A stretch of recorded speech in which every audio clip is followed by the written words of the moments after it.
Just wanted to talk about some of the new features in Field Artist 3. The main thing is the TrueView. So you remember the old 3D view, it's kind of a flat view. The characters are flat, they don't really have any dimension. They don't have a true front and back, they're always facing you.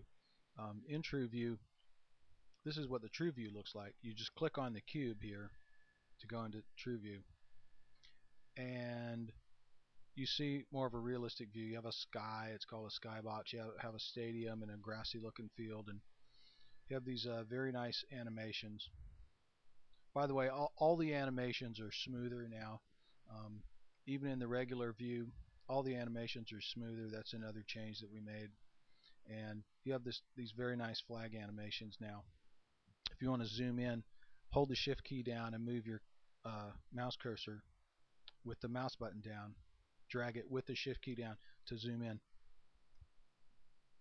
like that. You see the characters have these very nice flag animations. You can customize, by the way, customize all the uniforms, and you can customize all the flags, and you can model the different instruments. You can choose the different instruments that are actually modeled in 3D. The characters have dimensionality to them. They move their feet, they have arm positions, and it's all very nice. You see they raise their arms when they toss the flags.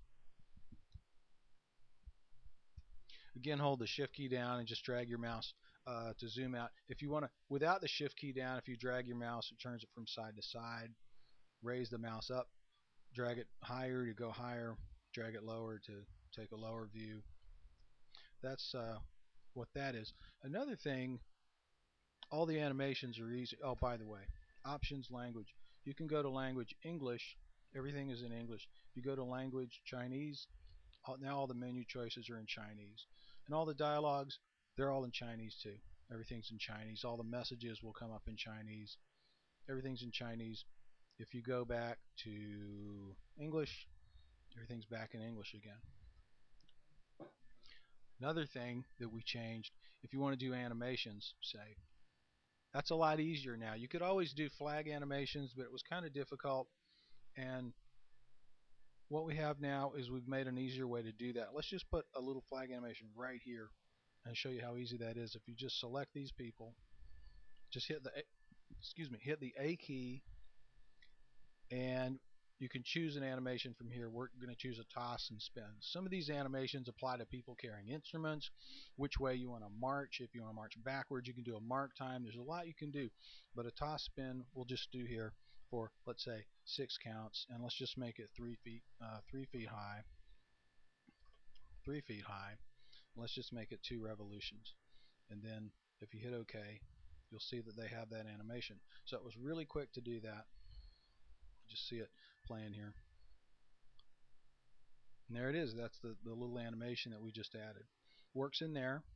You can do all sorts of animations that you already see in the show, and by the way, also works in the TrueView as well.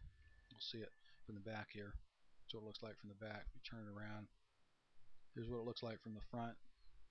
There's the one that we just added, and you can go in and customize all these uniforms too. And another thing I want to mention that's new in this is the freeforms, and this is really important for writing shows, because we've always had forms. The way forms always worked is that you would stretch the form and the people stay on the form. So in other words, the shape of the form determined the shape of the people. Now freeforms are just the opposite. And this whole show, by the way, is all done using freeforms. So you don't have any different shaped forms here. You just have the freeforms. It's a little simpler. That's what they look like. You can still scale these up and down. You see this still? I'll turn the pathways off so you can see better. This whole form still scales. You can still scale this, but you can move the people individually. And by the way, on a freeform, you notice this is not the person pointer, this is the form pointer, but I can move these people because it's a free form only. The other thing about these is that when you move the people, you notice that they don't snap back onto the form snaps to the people. So it's a little different. Obviously this is great for scatter drills. You can tell right away that if you want to place people individually, this is exactly the thing you need. You have to select a person, as always, to move them You select a group of people, you can move that group. The form sticks.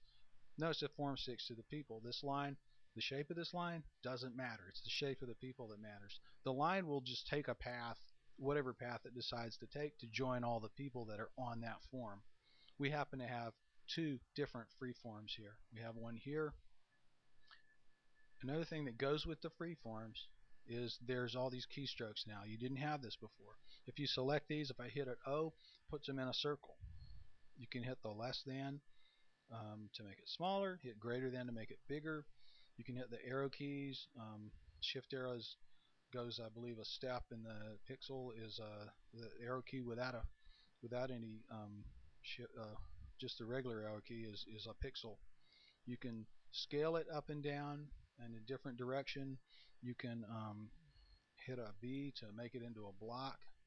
You can take this whole thing, and if you want to take these people, hit a L, and it makes it into a line. So you have a lot of these different things for lining up your people, and it's a really quick and easy way to create different shapes and patterns instead of having to choose the shape of the form. And the way you would make these is, and by the way, you can do transitions on these the same as any other. All of these are free forms. Everything in the show is a free form.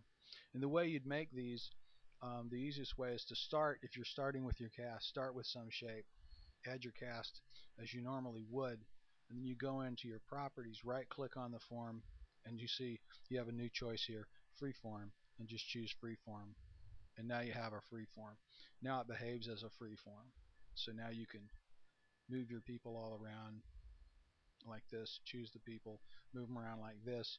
Now we've made this kind of tripartite shape, but it still is one form. We can still select this whole thing, move it as a unit, scale it up or down as a unit. Still shows in 3D. Oh, one thing I want to show you about people. This is obviously changing now. If you select your people, you hit the enter key, by the way, to get properties. That's new. We have some new keystrokes that weren't there before. There's some new properties for people now. Now you have a uniform. You notice those people didn't have a uniform because I didn't set one for them. Uniforms you always had before would have a uniform and an instrument. Now you have a uniform and an instrument separately. And this is very important because it makes it possible to do your animations in the 2D. What I mean, the 3D, the old-fashioned 3D. What I call now the draft 3D. This is called the draft 3D mode now. And we still have the old draft 3D mode that you had before with the plain sort of flat-looking uniforms. The uniform and the instruments are separate. That's new. That makes the animations possible that they can be automated. The other thing about that is when you select people, you have different uniforms to select for the draft 3D and the TrueView. This is the TrueView. It's a different view. The uniforms are true three-dimensional uniforms. So you have to go, as you can see, into a different mode and choose the uniforms and choose the instruments separately. So if we wanted to select these people, we can select again their properties. They have a uniform, but they don't have any TrueView equipment, so we'd have to go down and, oh, let's make them all. We have a lot of instruments to choose from here. Let's make them a timpani players, just because that's easy to see. So now you have on your field a whole bunch of timpani players. And just as you could always change instruments, change equipment in a show as an animation or a cast change, you can change equipment, change TrueView equipment as well in the middle of a show. That's just a brief overview of all the features. I'll make some more videos to go into more detail about all of these features later on.